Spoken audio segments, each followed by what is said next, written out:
Добър вечер, аз съм Моленик Тончев от Бургас, работя в Берлин. Гледам вашите слугави ефекти. Имам един въпрос. Бойко Борисов и Пеевски направиха така да разделят народа, практически на нации. А на нас не трябва, на нашата партия, величие, не трябва войска. Какво мислите за ромите и за турците?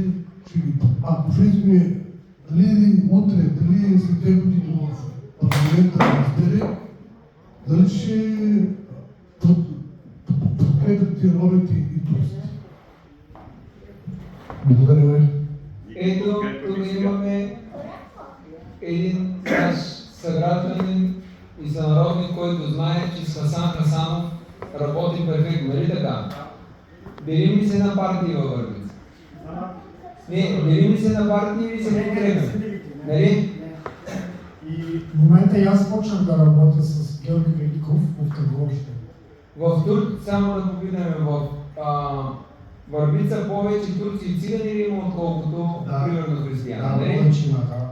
Въпреки всичко, борим ли се за всички там? За всички няма разделение. В Омуртак, когато отидох В Обител, да. Аз тогава помолих. Отидохме и това за соларите.